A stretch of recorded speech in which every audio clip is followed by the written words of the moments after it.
sisters and brothers. Our lives, and the lives of our children and future generations are in danger. The Fukushima nuclear accident is the biggest threat that humanity have ever faced. This catastrophe is killing the life on the seas, and is polluting with radiation the planet Earth.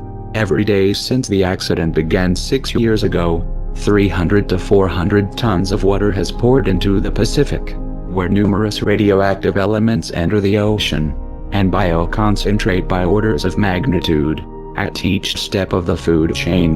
The planet Earth is being contaminated with poisonous radioactive elements, and as a result, the DNA of the living beings will deteriorate, accelerating the extinction of the species in the planet, including us.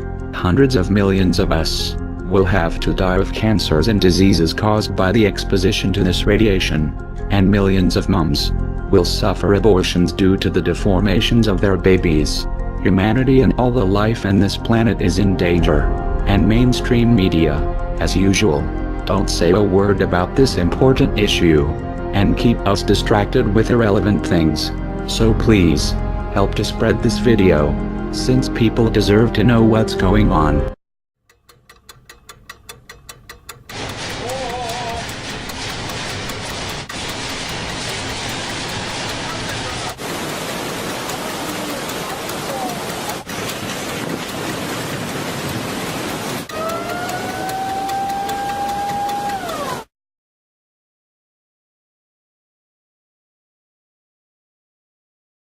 We were told 3 partial meltdowns, don't worry about it. Now we know it was 100% core melt in all 3 reactors.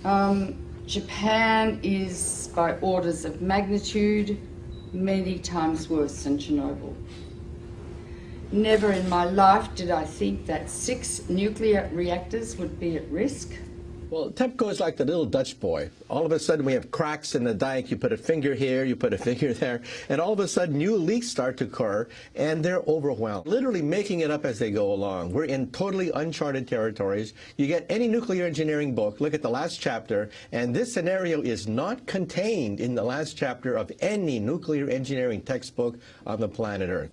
So they're making it up as they go along, and we are the guinea pigs for this science experiment that's taking place.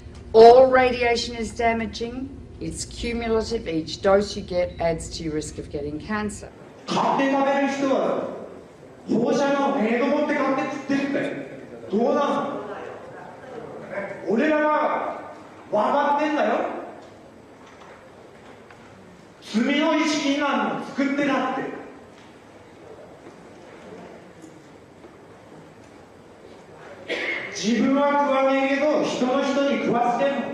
Within days of the Fukushima Daiichi catastrophe beginning, we were getting fallout coming down in rain in the United States, not in insignificant quantities.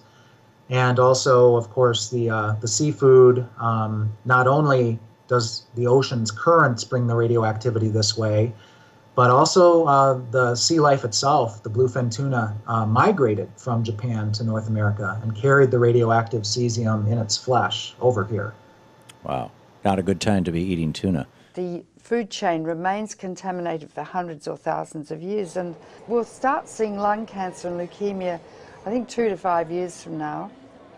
And then solid cancers will start appearing 15 to 60, 70 years later.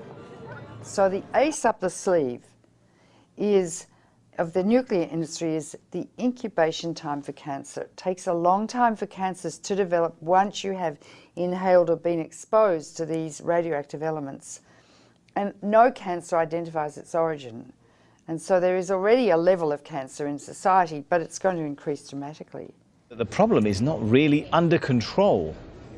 It will not be under control for, it's estimated, between 40 and 100 years from now. There's no way to clean it up. They say 40 years, but they can't clean it up. They can't. And the site's still unstable and vulnerable to natural disasters. If there is another earthquake, a serious one, 6, 7, 8, or 9 magnitude, that would rattle all these 1,060 tanks. It would rattle the damaged cores, spent fuel, whose structures have already weakened. Yes.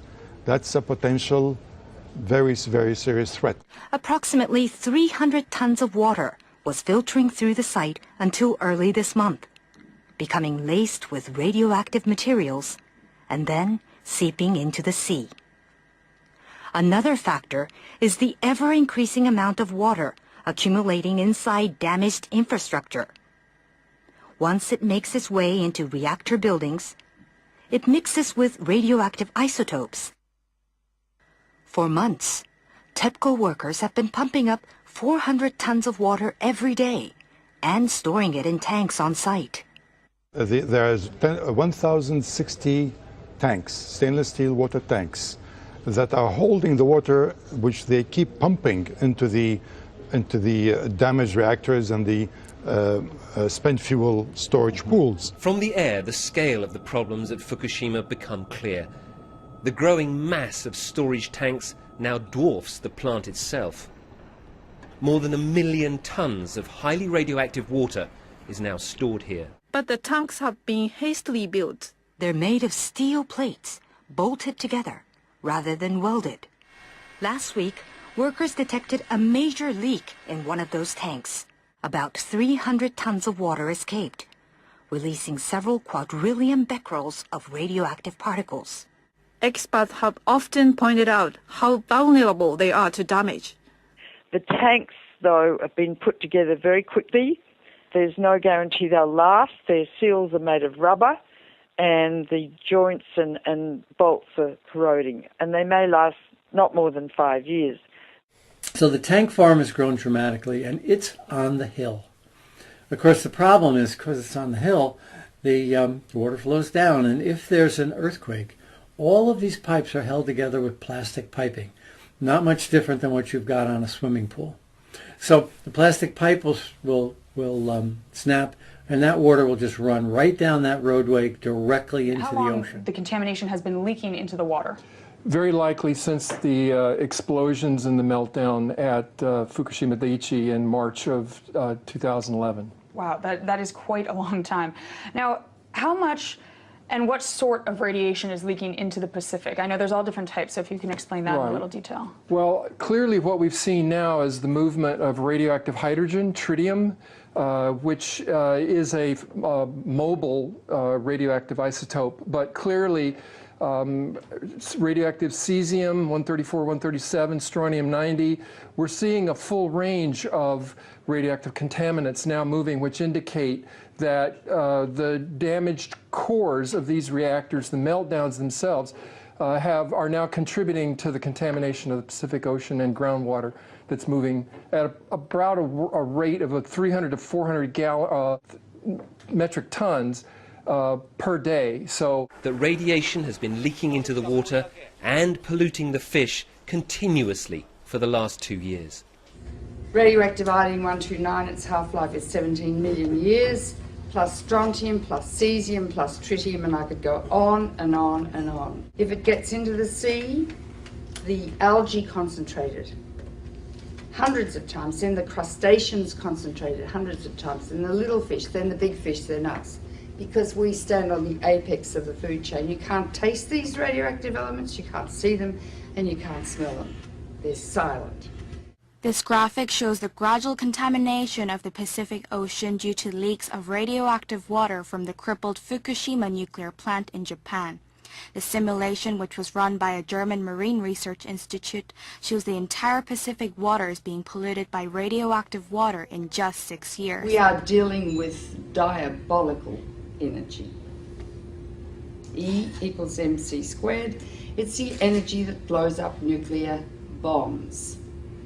Einstein said, nuclear power's a hell of a way to boil water. They need to remove those fuel rods from the pool because if there's another earthquake, Building 4 would go down probably, and all those fuel rods would be exposed to the air and they would burn, and they would release 10 times more radiation or cesium than was released at Chernobyl, huge amounts, and pollute much of Japan and the Northern Hemisphere. So we're in a nuclear crisis at the moment. If there's another earthquake and Building 4 collapses, which contains the cooling pool with fresh fuel, I'm going to evacuate my family from Boston. So they've put a crane on top of that building, which is shaky anyway. And they're going to lift the fuel assemblies out one by one with the crane, and it will be done manually. Normally, those rods are removed by computer control with millimetres to spare. It's a very delicate operation. The fuel rods must be kept submerged and must not touch each other or break. Nuclear experts warn any mishaps could cause an explosion many times worse than that one here in March 2011.